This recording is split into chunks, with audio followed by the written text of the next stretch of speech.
10 मई 1857 इस दिन के बारे में ज्यादातर लोग जानते हैं क्योंकि यह वो दिन है जब इंडिया में ब्रिटिशर्स के अगेंस्ट पहली म्यूटिनी हुई थी। लेकिन क्या आपको पता है कि इससे 51 इयर्स पहले मतलब 1806 में इंडियन सोल्जर्स और ब्रिटिशर्स के बीच एक और वॉर हुई थी और ये वॉर तमिलनाडु के एक शहर बिल्लोर में हुई थी, जिससे इसे बिल्लोर म्यूटिनी के नाम से जाना जाता है। तो आइए जानते हैं इसकी पूरी स्टोरी को। तो इसकी शुरुआत होती है 1806 से, जब जॉन क्रेडॉक ने सोल्जर्स के लिए एक नया ड्रेस कोड जारी किया और इसके साथ साथ 3 खास नियम बनाए। पहला, हिंदू सोल्जर्स के लिए तिलक लगाने से मना कर दिया गया था। दूसरा, मुस्लिम सोल्जर्स को दाढ़ी कटवाने का ऑर्डर दिया गया था। तीसरा नियम, सैनिकों को एक कलगी लगी हैट पहनने का ऑर्डर मिला था। अब भारतीय हिंदू सैनिक तिलक लगाना छोड़ना नहीं चाहते थे और मुस्लिम सैनिक बियर्ड नहीं कटवाना चाहते थे। वहीं नए ड्रेस कोड के तहत जो कलगी लगी हैट पहनने के लिए कहा गया था वो लेदर से बनी हुई थी। अब इंडियन मुस्लिम सुअरों की लेदर और हिंदू गाय की लेदर से बनी इन हैट को पहनना नहीं चाहते थे। इन्हीं वजहों से सोल्जर्स ने ब्रिटिशर्स के ऑर्डर का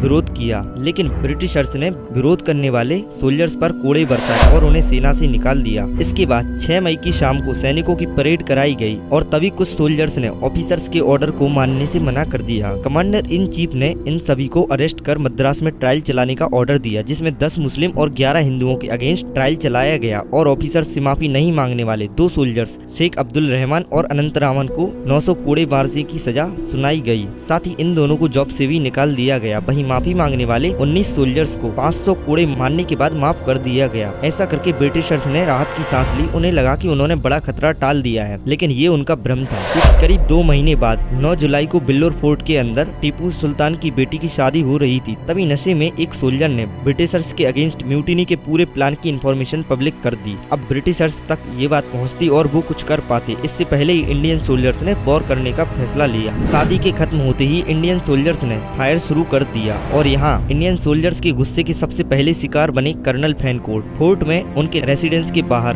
खड़े गार्ड को गोली मार दी गई। इसके बाद जैसे ही गाउन पहने कर्नल फैनकोट घर से बाहर आए, उन्हें भी गोली मार दी गई। फायरिंग की आवाज सुनकर 16th नेटिव इन्फेंट्री के मेजर आर्मस्ट्रॉन्ग कुछ सोल्जर्स के साथ अपनी बग्घी में बैठकर घटना की जानकारी लेने के लिए निकले और उन्होंने चिल्लाकर गुस्से में इंडियन सोल्जर से पूछा कि इस गोलीबारी का क्या मतलब है। तो किले के ऊपर खड़े एक सोल्जर ने गोला दागकर इसका जवाब दिया, जहां आर्मस्ट्रॉन्ग की तुरंत मौत हो गई। बिल्लोर फोर्ट के अंदर जहां भी अंग्रेज दिख रहे थे, इंडियन सोल्जर्स उन्हें बेरहमी से मार रहे थे। रातों रात 15 ब्रिटिश ऑफिसर्स और 119 ब्रिटिश सोल्जर्स मारे गए। अब जैसे ही इस घटना की इंफॉर्मेशन बिल्लोर फोर्ट से 25 किलोमीटर दूर आरकुट पहुंची, तो वहाँ जो ब्रिटिशर्स थे वो बहुत ही ज्यादा डर गए और विद्रोह को दबाने के लिए कर्नल गैलेस्पी अगले दिन सुबह 9 बजे अपनी फौज को लेकर बिल्लोर फोर्ट पहुंच गए। अब आरकुट से आई आर्मी ने फोर्ट पर अटैक किया और अटैक इतना खतरनाक था कि म्यूटिनी कर रहे इंडियन सोल्जर्स वहां से भागने लगे। भागने वाले कुछ सोल्जर्स को प्रिजनर बना लिया गया, वहीं कई सोल्जर्स को मौत की घाट उतार दिया गया। बाद में 12 जुलाई 1806 को इस केस को सॉल्व करने के लिए एक स्पेशल कमेटी बनाई गई और मेजर जनरल पैटर को इस कमेटी का हेड बनाया गया। रिसर्च करने के बाद कई ऑफिसर्स ने ये महसूस किया कि इंडियन और ब्रिटिश सोल्जर्स की फ्रेंडशिप के बिना ईस्ट इंडिया कंपनी की सिक्योरिटी पॉसिबल नहीं है। इसी वजह से वार्निंग देकर 516 इंडियन सोल्जर्स को छोड़ दिया गया। इन सभी सोल्जर्स को वापस जॉब पर भी रखा गया। वहीं 6 लोगों को डेथ पेनल्टी, 3 लोगों को उम्र कैद और 1 को 10 साल की सजा सुनाई गई। और फिर इस कमेटी ने म्यूटिनी को दबाने वाले सोल्जर्स और ऑफिसर्स को अप्रिशिएट किया और उन्हें काफी सारे गिफ्ट्स भी दिए। वहीं कर्नल गैलेस्पी को भी करीब 24,500 रुपए दिए।